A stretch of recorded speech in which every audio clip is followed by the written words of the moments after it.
حيل أير إثيوبيا بزمت درجة عقم تهاني تعب تتنقير كبل جنرال إلما مردس أفليتهم حدا العلواي بعد سلطان بلتقنا ما قد عصب زي ترفي كبل ملاخي شالام أبي إثيوبيا حمشة 110 شعتم بنك حساب تعطيو 110 تغلتن ترطرات دما أبي تحط غيدا أتشمالهم بمتقعة درون بلتقنا 10 شدش عبالات سراوت تقراي كم زمتو ترقاقي تولو كالو تعسران كلتن تقارلتي كم زغسولو دما تحابير الله سلام تعنا هبالنا بيتسب كل ميدان الساعة زحزنا محبريتات بغند قندنا تبتات فلمنا نسنا مكتتالكم بخبر بمعدام ناب زرزر ما بيلنا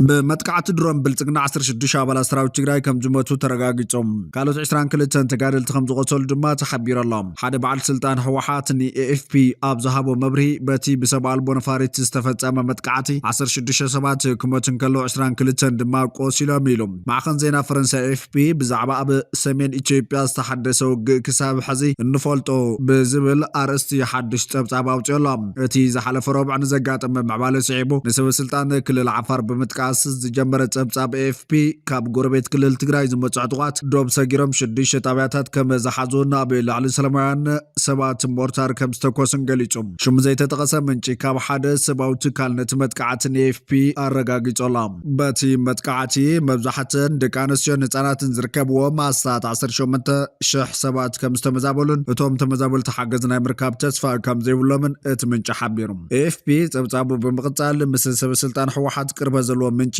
እቲ ምስ ሰራዊት ትግራይ ዘጋጠመ ጎንፂ ኣብ ክልል ዓፋር ዝንቀሳቀሱ ሓይልታት ሓይሊ ሰላም ትግራይ ከም ዘጋጠመ ይሓቢሮም እዚ ሓይሊ ምስ ላዕለዋይ መራሒ ህወሓት ነበር ኣይተ ጌታቸው ረዳ ምትሳር ከም ዘለዎን ኣብዚ ጉዳይ ጌታቸው ረዳ ክረኽቦ ፈቲኑ ግን ከም ዘይተዓወተ እቲ ጸብጻብ ይገልጽ ብኻልእ ወገን ኣብ ዝሓለፈ ዓርቢ ህወሓት ኣብ ዘውፀ መግለጺ መንግስት ፌደራል መጥቃዕቲ ሰብኣል ቦነፋሪት ከም ዝፈጸመ ኣፍሊጡ ነይሩ እቲ መጥቃዕቲ ድማ ኣብቶም ዕጡቃትን ነበርትን ጉዳት ከም ዘሳዕበን ገሊጹ ክብለ ዘኻኺሮላ ድሕሪ እዚ መግለጺ AFP ምስ ሓደ ላዕለዋይ በዓል ስልጣን ህወሓት ከም ዝተዘራረበ ዝገለጸ ኮይኑ እቲ መጥቃዕቲ ሰብኣል ቦነፋሪት ኣብ ክልል ትግራይ ከም ዘይተፈጸመ ሓቢሩ እቲ መጥቃዕቲ ኣብ ክልል ዓፋር ኣብ ዝርከብ ናይ ዕጡቃቶም መንቀሳቐሲ ዝተፈጸመ ኮይኑ ብውሕዱ 16 ዕጡቃት ክሞትን ከለው ካልኦት 22 ድማ ቆሲሎም ይብል ብተወሳኺ AFP ብሰንኪ መጥቃዕቲ ሰብኣል ቦነፋርቲ ዘስዓቦ ጉዳት ብነፃ ከረጋግጽ ከም ዘይካልእ ዝገለጸ ኮይኖም መንግስት ፌደራል ድማ ርእይቶ ክህብ ንዝቐረበሉ ሕቶ መልሲ ከም ዘይሃበ ኣፍሊጦም ምንጪ ትካል ረድኤት ነቲ መጥቃዕቲ ሰብኣል ቦነፋርቲ ረጋጊጽ ቁጥሩ ዝሞት ግን ክገልጽ አይደለም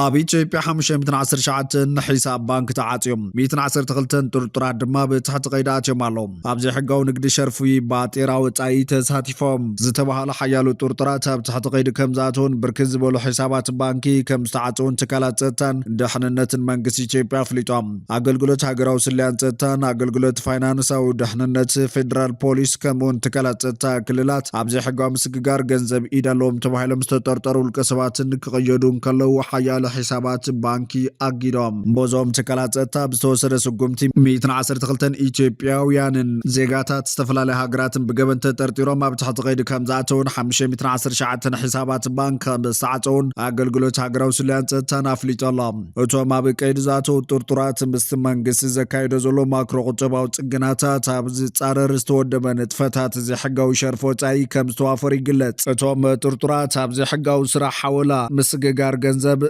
سوار باطيرا وطاي مهدام كاب جبري زي حقاوي بزي حقاو من قد سرخب جنزب حقاو مقبارن كالو تاب كتبات هاجر لعل قداز صعبونا شبرتن عطوات قجلتات زدقفون قبنات اكساتفو متنحامن مقلتتي اقلقلت سلي حبر وطما بكيد ذاتو الكسبات زي حقاويان علم لخيان تكالات متحلاف جنزب متكبرتات زي حقاو متحلاف باطيرا وطان كريبتو كارنسن زي حقاويان حوالون دلالون مخانم تفلتيهم بتوساقي حقاوي فقاد نقد زي بلوم عبزي حقاوم مسجار جنزب ستوافورن بركز بلا جنزب بمنكسخاس اب هاجراو كتبارو يقودات زوردو امصاتن لاختن سقمت 5 وسده ات مغلص ملاخي تلام كابتوم ترترات كاب دجز لاخب بزح باطيرا وصاي اب زلو كترف بمغبار فقادو مستسرز زحغان حوالو كمون زي حقاو متغبر مسغاغر باطيرا وصاي زتقوم زنبرو كم زلو تمغلص وسخم ملاخي تلام بتوسخ حقي هاجراو بانك بمتحاسن فقاد زي بلومن متغبر كريبتو كارنسي ተጠቂሞም ብዝሕጋዊ መንገዲ ባጤራ ወጻኢ ዘሰጋግሩ ዝነበሩ ውልቀ ሰባት ስጉምቲ ከም ዝተወሰደ ተጠቂሶም እቲ ትካል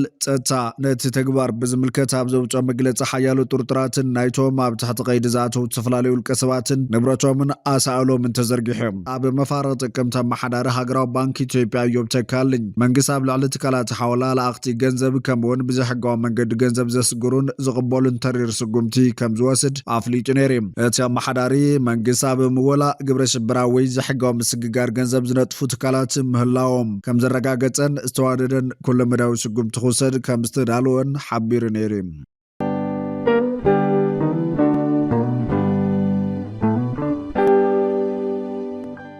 ሓይሊ ኣየር ኢትዮጵያ ንኢትዮጵያ ብዝምጥን ደረጃ ዓቕሙ ተሃኒጹ ኣብ ተጠንቀቐ ይርከብ ክብል ጀነራል ይልማ መርደሳ ኣፍሊጦም። ሓደ ላዕለዋይ በዓል ስልጣን ብልጽግና ድማ ጉዳይ ዓሰብ ዘይተርፊ ክብል ኣመላኺቶሎ። ሓይሊ ኣየር ኢትዮጵያ ንኢትዮጵያ ብዝምጥን ደረጃ ዓቕሙ እናተሃነጸ ሃገሩ ናይ ምሕላው ሓላፍነቱ ክዋጻእ ክብል ዋና ኣዛዚ ሓይሊ ኣየር ፌደሪ ሌተናል ጀነራል ይልማ መርደሳ ኣፍሊጦሎ። ሓይሊ ኣየር ፌደሪ ንመበል 9 ዓመት በዓል ምስረቱ ምኽንያት ብምግባር ኣብ ቢሾፍቱ ቃጽሪ ሓይሊ ኣየር ኣብ ዝሃቦ ጋዜጣዊ መግለጺ ሌተናል ጀነራል ይልማ መርደሳ ከም ዝተዛረቦ ሓይሊ ኣየር ኢትዮጵያ ውሪን ነዊሕ ዕድመ ካብ ዘለዎም ሓይልታት ሓደ እዩ ኢሎላ። ኣብ ምድሪ ኣፍሪካ ዘለዋ ሓደ ሃገራት ብዛዕባ ኣውሮፕላን ከይፈለጣ ኢትዮጵያ ሓይሊ ኣየር ዝኣክል ዓብዪ ትካል ጣይሻያ በዚ እውን ግንባር ቀደም እያ ኢሎሎም። ሓይሊ ኣየር ኢትዮጵያ ብደም ብዓጽምትን ብመስዋዕትን ህይወትን ንኢትዮጵያ እናሓለወ መጽንሑ ዝገለጸቲ ጀነራል እቲ ትካል ዝማዕበለ ልምዲ ስልጠናን ወገን ዘለዎ ምዃኑ ተዛሪቦም ሕዚ እውን ዓቕሙ ንምዕባይ ዘኽእሉ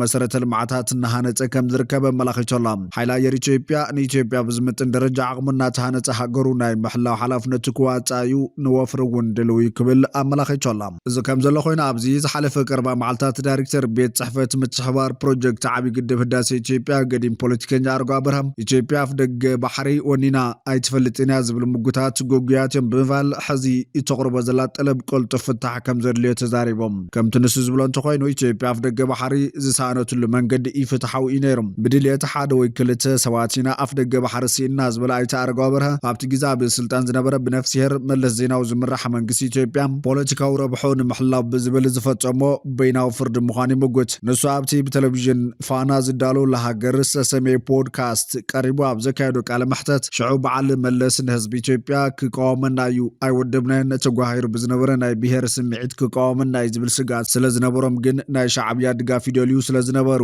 ሕቶ ኣፍ ደገ ባሕሪ ኣናእሶም ብምርኣይ ሓሊፎምዎ ስለዚ ፍትሓዊ ብዝኾነ መንገዲ ኣይኮነን ተፈጺሙ ብምባል እቲ ጉዳይ ንኤርትራ ሕሊፍካ ዝተዋሃበ ምዃኑ መልኪቶም ኢትዮጵያ ኣብ ዝዋን ኣፍ ደገ ባሕሪ ከም ዘድልያ ዘተሓትት ኣይኮነን ዝብል ኣይተ ኣረጋዊ ኣብ መንጎ ክልተን ሃገራት መትከል ሂብካ ምቕባል ክህሉ ከም ዘሎ ይዛረብ። ኤርትራውያን መሰሎም ክኽበር ከም ዘሎ ንኣምን ኢና። ምክንያቱም መሰሉ ዘይተኸበረ ወገን ናብ ውግእ ዝኣቱ ግን ናትና መሰል እውን ከኽብረ ኣለዎም እቲ መትከል ሂብካ ምቕባል እዩ። እዚ ድማ ብሰላም ንግበሮ ኢና ንብል ዘለና ብኩናት ኣይኮነን ብሰላማዊ ታሪኻዊ ብሕጊ ብፖለቲካዊ ልምዲ ክትፈትሖ ትኽእል ነገር ይብል። ንስወስኺ ኢትዮጵያ ብዛይ ኣፍ ደገ ባሕሪ ትንበር ማለት ግን ምጉዕጻጽ ሕጊ ኢሎም ብ30 ጥቅምቲ ሆርን ሪቪው ዝተባሃለ መርበብ ብሽም ኣምባሳደር ኢትዮጵያ ብኬንያ ባጫ ደበለ ኣብ ዝሓተመ ጽሑፍ ኣፍ ደገ ባሕሪ ንላዕላውነት ኢትዮጵያ ቁጠባዊ ዕብየትን ህዝባዊ ጽልዋን መተካታ ዘይብሉ ጉዳይ ምዃኑ ይገልጽ። እቲ ሕቶ እምበኣር ኢትዮጵያ በቂሕ ባሕሪ ክትዋሳእ ኣለዋ ዶ የብላን ዘይኮነ ከመይ ጌራ ዝብል እዩ። ምስ ግሮብታ ብፍላይ ድማ ምስ ኤርትራ ንኽልቲኡ ዝጠቅም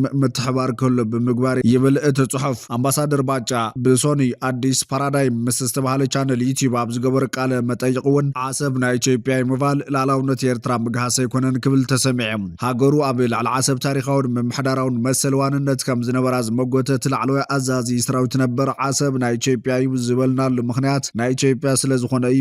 ሚእታዊ ፔሬድ ዓሰብ ናይ ኢትዮጵያ ክብል ብሓይለ ቃል ክዛረብ ይስማዕ። ነዚ መረዳእታ ኢሉ ዘቕረቦ ድማ ኢትዮጵያ ብፍላይ ኣብ እዋን ስርዓት ደርጊ 5 ርእሰ ምምሕዳር ነይርዋ ዝብል እዩ። ዓሰብ ርእሰ ምምሕዳር ካብ ዝነበሩ ሓደ ኮይኑ ኤርትራ እውን ርእሳ ዝኻለት ርእሰ ምምሕዳር ነይራ ይብል። ብወገን ኤርትራ ነቲ ብዛዕባ ጠለብ ኣፍ ደገ ባሕሪ ዝምልከት መግለጽታት ኢትዮጵያ ሓውሲ ወጋዑ ግብረ መልሲ ክወሃብ ጸኒሖም። ዝበዝሐ ግዜ ድማ ሚኒስተር ዜና ኤርትራ የማነ ገብረ መስቀል ብመንገዲ ኤክስ ዝህቦ ርእቶታትን ተቃውሞታትን እዮም። ኣብ መጋቢት 2025 ሚኒስተር ጉዳያት ወጻኢ ኤርትራ ዓስማን ሳላሕ ኣብ ኣስመራን ዝርከቡ ኣምባሳደራትን ወኪላት ሃገራት ወጻኢ ብምእካብ ኣብ ዝሃቦ መብርሂ ኣዲስ ኣበባ ብዛዕባ ኣፍ ደገ ባሕሪ ትህቦ ዘላ መግለጽታት ንላዕላውነት ሃገሩ ዝጥሕስ ምዃኑ ገሊጹ ነይሩ።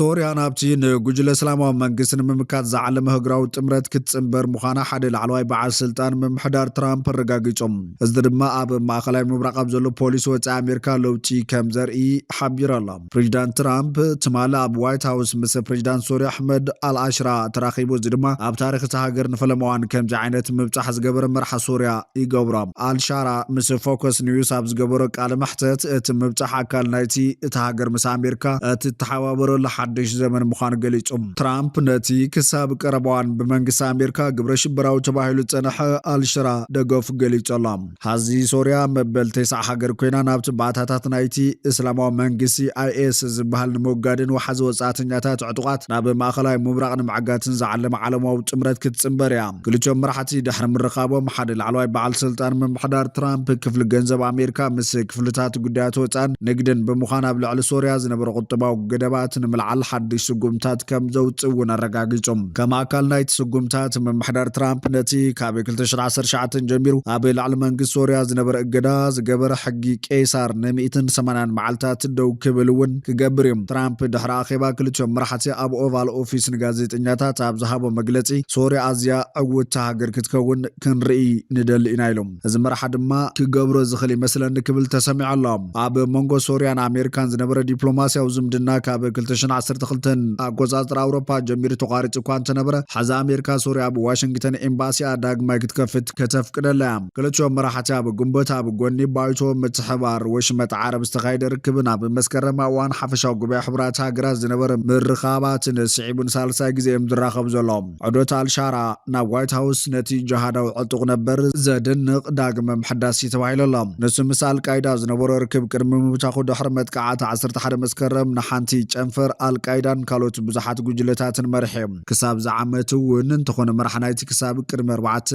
ወርሒ ኣሜሪካ ብወግዒ ከም ግብረ ሽበራዊ ትካል ትቆፅሮ ዝነበረት ዕጡቕ እስላማዊ ጉጅለ ሓያት ኣትሓሪር ኣልሻም ኮይኑ ንዕኡ ንምሓዝ ዝሓበረ $10 ሚልዮን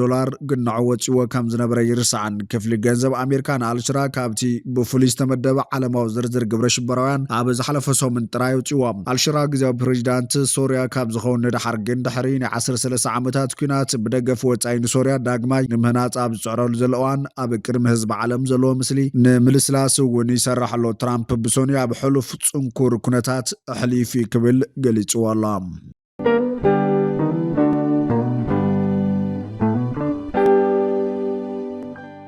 فتواتنا كبراتن بيتسب كل ميديا نساعت زحزنا بحبريتات نتوم كتكتاتل ومزصنحكم يمثلوا نيرام نسنا مكتتالكم بمسغان ابزغصل بخالو تحبريتات كسام راخب نمدلواتنا لايك شير نميديانا سبسكرايب بمغبار بيتسب كل ميديا خونم